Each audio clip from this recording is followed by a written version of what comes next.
It's time for the main event. It's the Shoe Shine.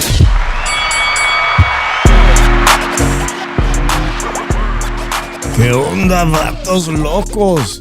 Damas y caballeros, it's your boy Dave in the 702 coming at you for a special Shoe Shine 2 o'clock Sunday.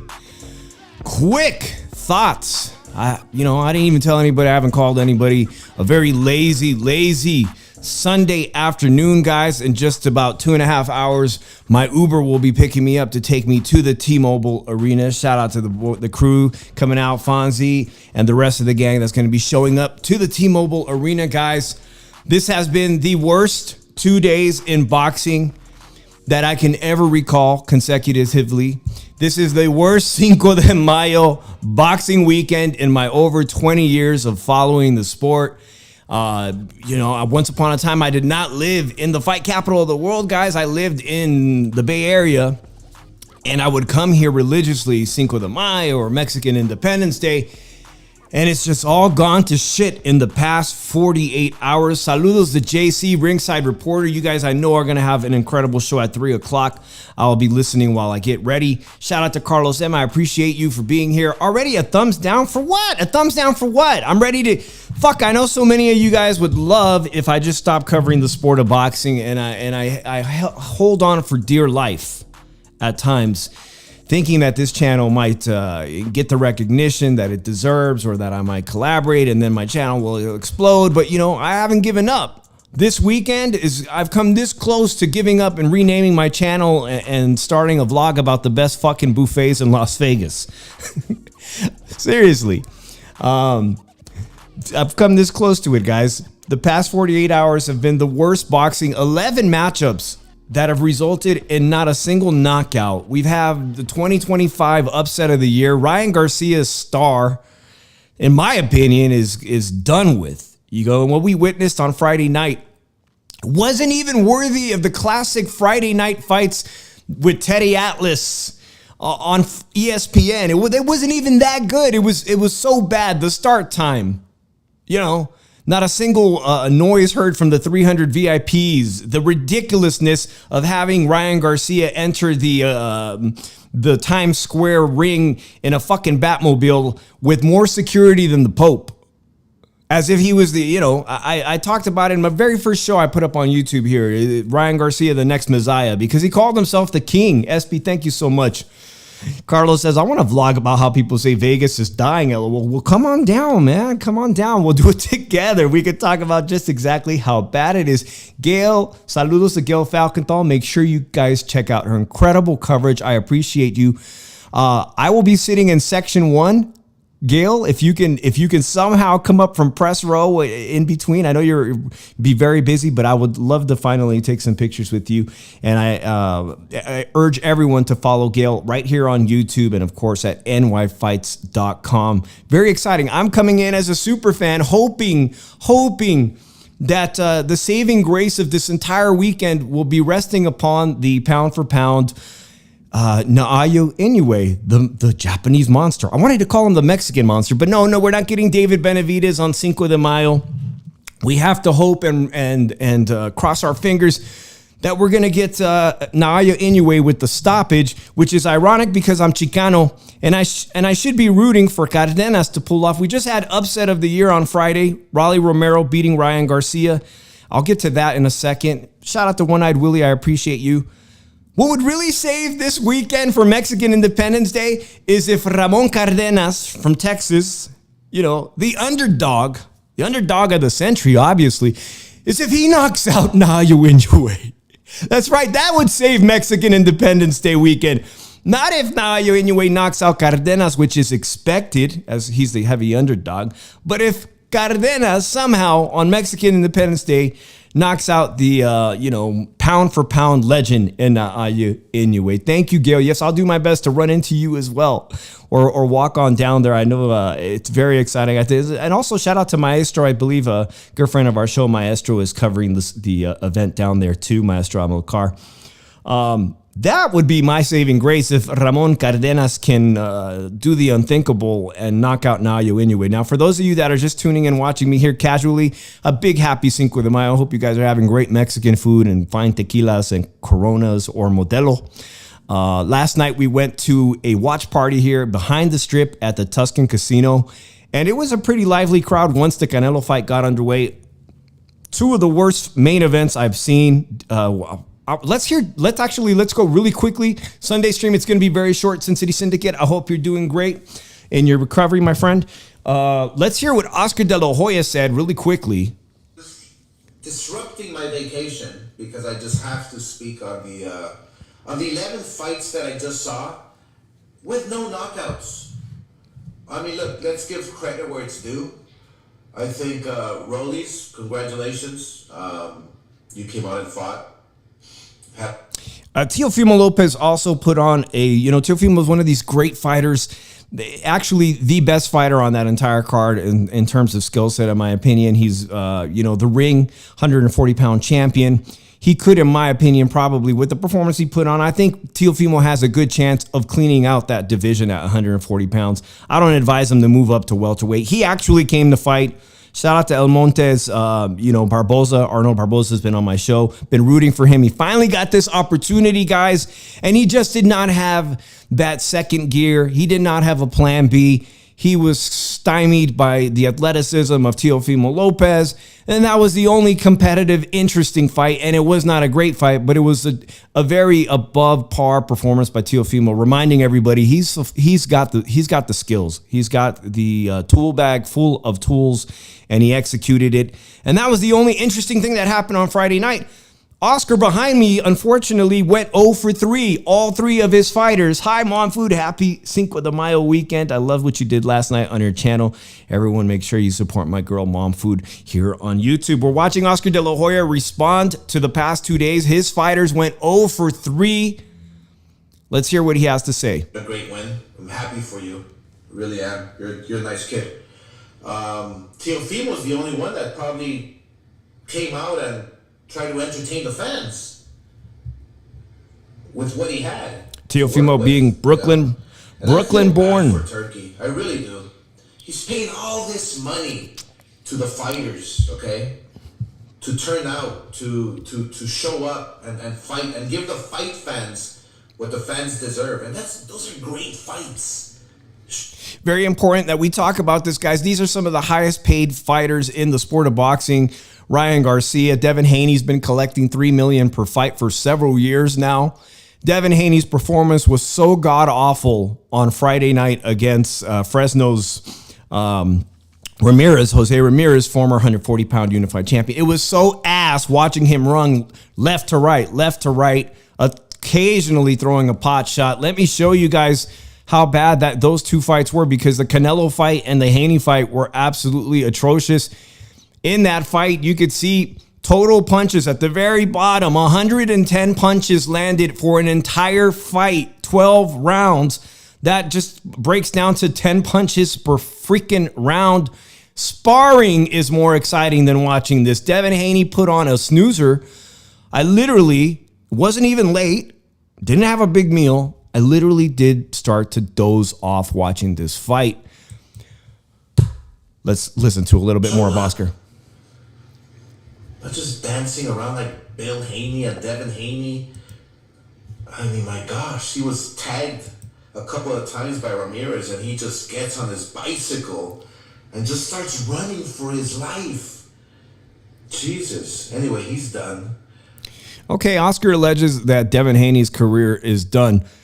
I think it's really important to note that both of these fighters, Ryan Garcia and Devin Haney, the rematch was this Friday was supposed to get people excited about a rematch, a big spectacle later on in the fall this year. And both of these fighters looked like they ruined each other's careers. Devin Haney looked like a shadow of himself, afraid to get punched in the face, afraid to let his hands go more than necessary, than just to basically win the rounds, because Jose Ramirez couldn't touch him. Jose Ramirez, on the virtually at the end of his career, does not have the legs to keep up with a young, athletically gifted Devin Haney, so there wasn't need for Devin Haney to do much more. Shout out Wile Coyote.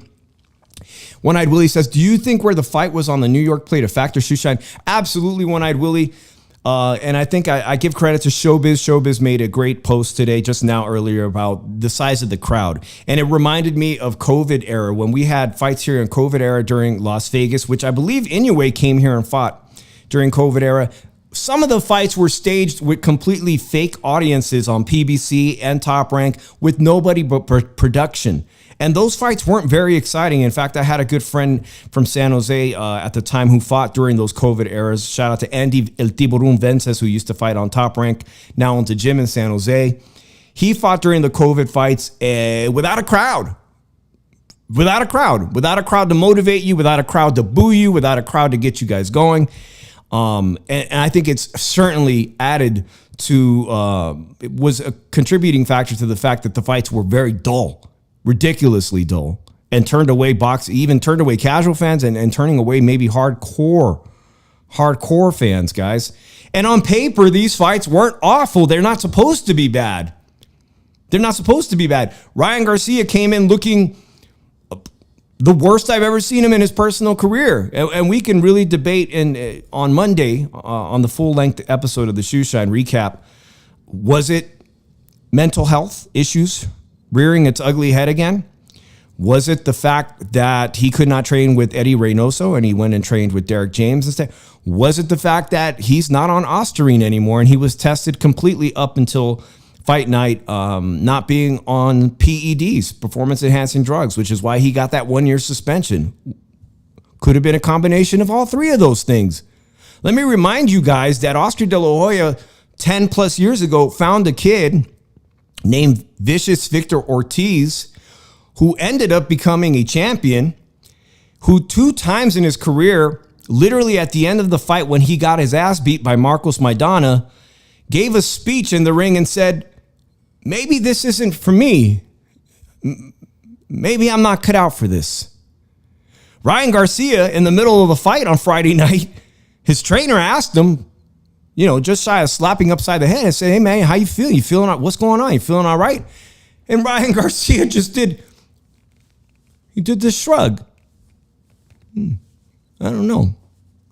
That's after he got dropped by Rolly Romero's big left hook. The other, you wouldn't even have suspected that it was going to be Rolly Romero. By the way, Lampley repeatedly called him Rolly Ramirez, which was the last name of Jose Ramirez, but I'll do it too. I've been drinking all week and my family's in town, guys. Rolly Romero landed the vicious left hook. That changed the whole fight. The rest of the fight wasn't exciting. The rest of the fight was Ryan Garcia doubting himself and, really afraid of letting his hands go, afraid that Rolly might catch him again. PTSD. Great conversation, Gail, if you're still in here. You had with Lucas Cattell of BoxingScene.com. Great conversation you guys had about the after effects of sparring. And I'm starting to think that there was some PTSD there, and it favored Rolly Romero. And after Ryan Garcia got dropped in that second round on Friday night, that PTSD got triggered. The roughing up that Rolly did on him in 2017 at the TMT gym or wherever the sparring sessions were in Las Vegas, it all came back. And he doubted himself. And the fight was lost after that second round. Gold member says Rolly's win was a huge win for the short bus community.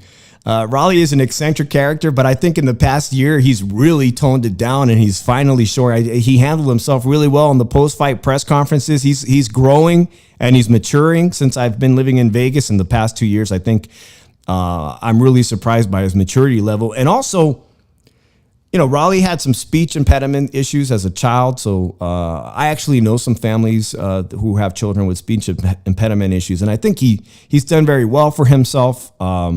Working on those issues, obviously, his speaking appears normal, completely normal. And he's done the unthinkable. Getting into the sport, 17, 18 years old with a martial arts background and competing against the highest levels. Ryan Garcia was a multi-time national amateur champion. He's done the unthinkable, really. Even if these 3 belts he won are junior belts, minor belts, whatever, he's done the unthinkable. Let's listen to a little bit more of Oscar. Canelo, Jesus Lord. He's going to rip on Canelo. You're getting paid all this money to fight against a runner who we all knew was going to run, the Cuban style. You chose him, and now you say you hate fighting runners? Well then, don't fight runners. We all know who we want to see you win against. That's Benavidez. Okay, Oscar, of course, wants to throw shade at, of course, he wants to throw shade at his former protege and Canelo Alvarez. You know, Canelo parted ways with him a long time ago, but the truth is out there that William Scull received a record payday of $8 million, and the theme, again, of these guys being overpaid. When you get paid $8 million or even a $3 million salary like Devin Haney, with the right person behind your investments, you could stay afloat for a really, really long time. In fact, $3 million, if you're into stocks safely, conservatively, you can yield 6% in bonds, 5% in, 6% corporate bonds, 5% treasuries, maybe a little shy of that. You can invest in the stock market and potentially earn 15 to 20%. $3 million will last you a very long time, which is why they're taking these long layoffs of a year. Hey, I need a freaking year to recover from the last fight I was in. And instead of looking better after a year, they're coming in looking absolutely worse. And they're supposed to be the stars of boxing. And Canelo's performance last night indicates again that he is at the tail end, the final chapter of his career. Who is going to take over the sport of boxing? Is there any young fighter that we can conceivably say, this kid has everything, the charisma, the good looks, the talent to stay undefeated for the next 5 years, the talent to draw in people to pay pay-per-view prices to see you fight on a holiday Mexican Independence Day weekend, guys? Is it going to be Emiliano, the son of Fernando Vargas?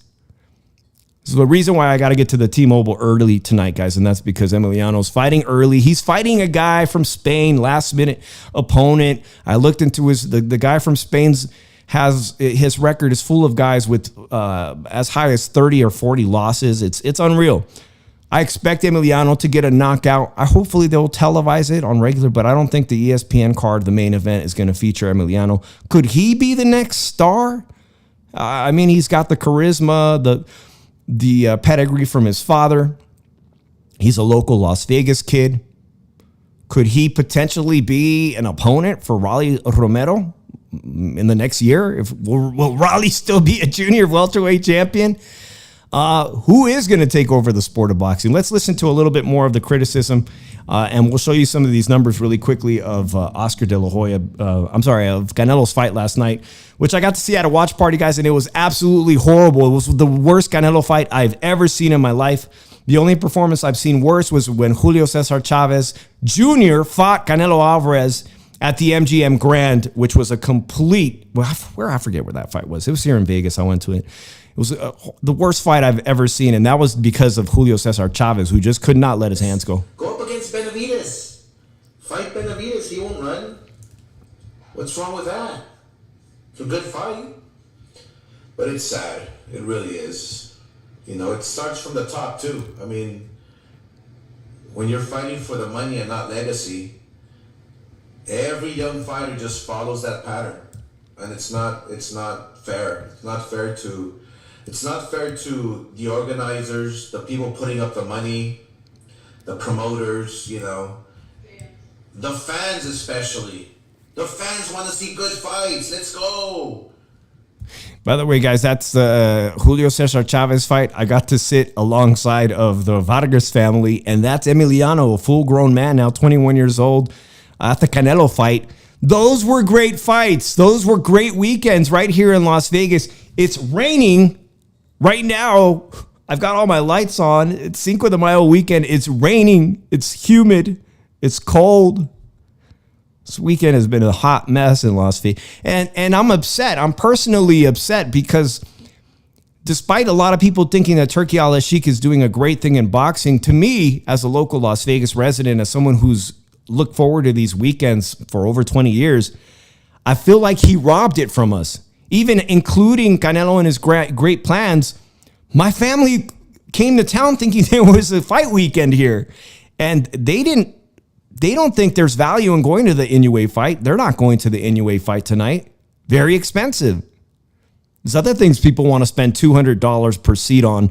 They can enjoy one of the best meals that's available in Las Vegas for $200 a person, and probably be more memorable to people like in my family who, occasionally watch the big fight weekends like Canelo, like we all did last night, only to see Canelo throw an abysmal number of punches in his career. It's the fighter's job to give the fight fans good fights. It's teed up for everybody. Turkey's bringing out his wallet and paying everybody, and the least we can give him is good fights. Go out there and fight. Anyway, I had to do this improv clapback. Here's some of the numbers, guys. Thank you, everybody watching me. Happy Cinco de Mayo to you guys. I hope you guys are going to have a great Sunday.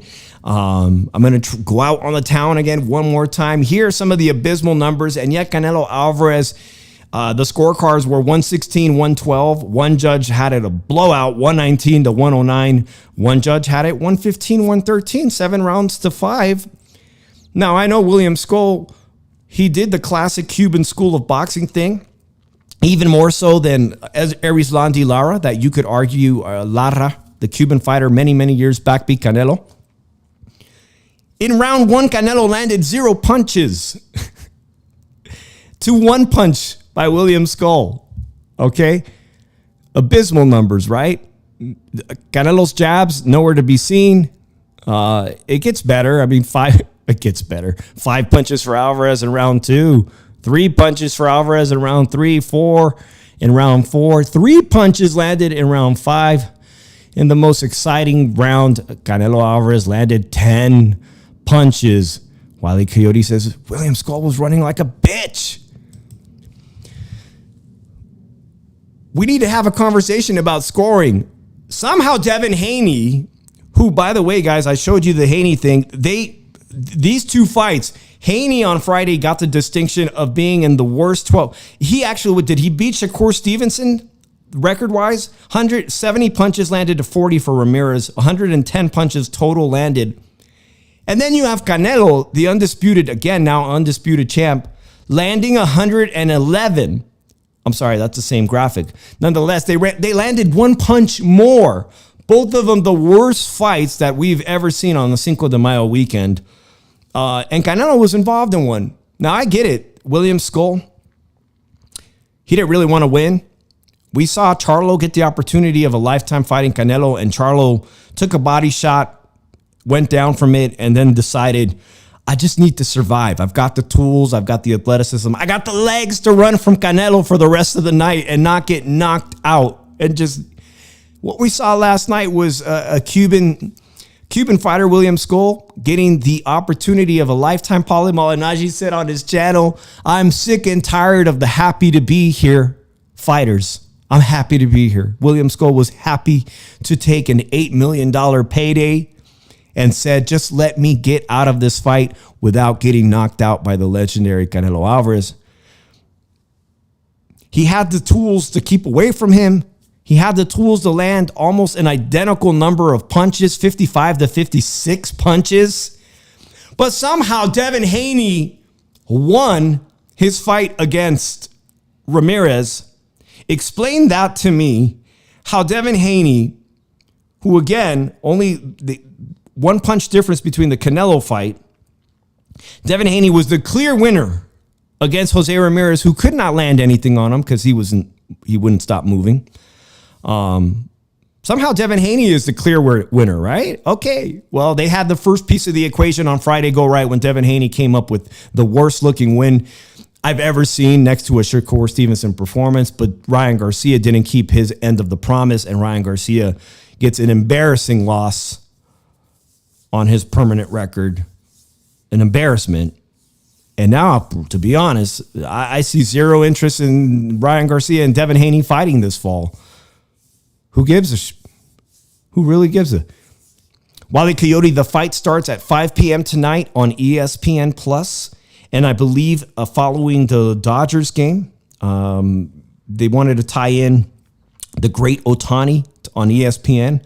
Great player Otani is. As soon as that Dodgers game is over, I believe they will be airing the last portion of the Inoue fight, probably the co-main and the main event, free on regular ESPN for the Cinco de Mayo crowd. So I'll be getting over there. I'll be leaving at 4:30 in just 2 hours, and hopefully we're going to catch, like I said, Emiliano Vargas do his thing. Expect him to get a knockout. So will this Japanese fighter save Cinco de Mayo weekend for fight fans? Will he? By the way, shout out to Raleigh Romero again. Do the unthinkable. Not the prettiest win, but, he proved his doubters and his haters wrong. Rolando Romero, Las Vegas' very own, now a 3-time champion. He got the WBA belt. And, I think so. I think it's probably going to be around 10 p.m. if you're on the East Coast. The main event for Inoue. And again, Cardenas, guys, the guy he's fighting has been in some really good fights lately. He has a strong left hook. He is strong enough. Luis Nieri, recently, a Mexican fighter from TJ, former champion, knocked down Inoue in the early rounds. And I think that Cardenas needs to follow that blueprint. Nonito Donaire, Filipino Flash, has knocked down Inoue before. And these fighters are a lot bigger. Now you see the monster Inoue is fighting at the highest weight class he's ever fought.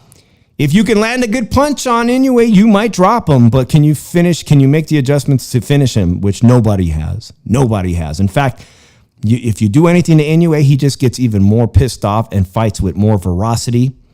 That animal instinct comes out of him. The animal instinct we didn't see anybody all weekend. You didn't see no gladiator spirit. Saw none of that. 11 fights. Haven't seen anything. And they say boxing in America is dying. Meanwhile, the UK just had almost 70,000 screaming fans. Is there a saving grace to this weekend? Well, we finally got the announcement. It's official. Terrence Crawford came into the ring with Canelo Alvarez yesterday. And they announced plans for them to fight here in Las Vegas Friday. Another disrespect to Mexican and Mexican-American fight fans. Everybody knows that those 2 weekends, Saturday night is reserved for the big boxing showdown. This is a fight that should be at Allegiant Stadium, but Saturday night, Allegiant Stadium has UNLV University, our local college. They play alongside the Raiders on the schedule. They are having a massive game at the Allegiant Stadium. So I do not know. Will they be able to turn the stadium around Friday back to college football Saturday overnight? Or are they going to just abandon the idea and have this super mega fight of the year potential, fight of two living boxing legends and Terrence Crawford and the face of boxing, Canelo Alvarez? Are they going to even try to have it at the stadium, or are they just going to say it's going to be at T-Mobile? And tickets start at $1,200. I don't know. To be honest, they probably are going to would have to start around $1,200. The UFC had a fight at the Sphere and tickets started at $3,000 when they did Noche Latino.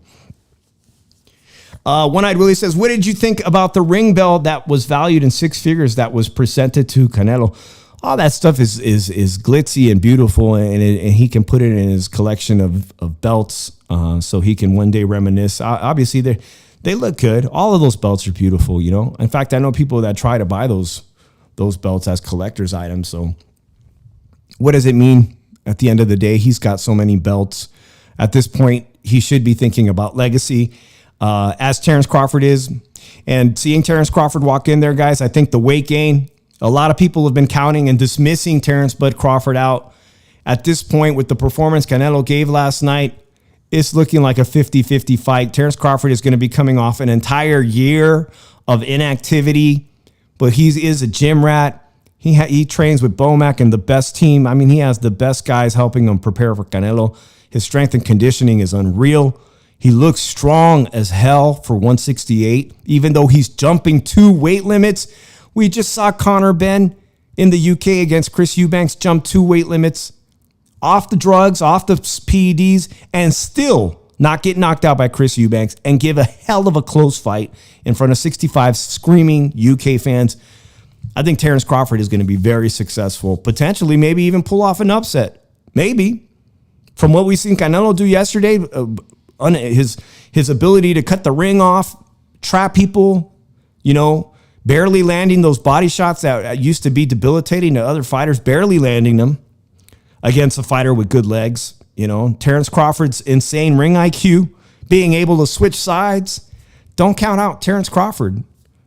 It's clear as night and day that Canelo is at the tail end of his career. Hey guys, I appreciate if you guys like the content. Shout out to El Pinche. I haven't seen you guys at 3 p.m. My good friend Joe Habib, Ringside Reporter, guys. Make sure you guys check out Ringside Reporter at 3 p.m. They're going to be having an hour-long show. One of the best boxing shows on YouTube. It's at 3 p.m. today. Shout out to Joe. Shout out to Emil Carr, who's out here covering the fight tonight. A big shout out to my friend Gail Falkenthal from nyfights.com, who is covering the Inoue fight right now as we speak. She's probably getting behind press row. I'm going to be headed at 4:30 p.m. Maybe I'll go live after the fight or do a quick wrap up on my thoughts. But tomorrow night, 7:30 p.m., please stop by. Me and my co-host Drew Evo. We'll see who's coming on as a special guest. We're going to talk about all the fights this weekend and score them give them a fair grade. And hope to see you guys there and on Cinco de Mayo right here on the Shoe Shine. Should be a special show, and I thank everyone who tuned in. Appreciate you all. You guys have a great Cinco de Mayo Sunday. I'll see you next night, tomorrow night. Thanks, everybody.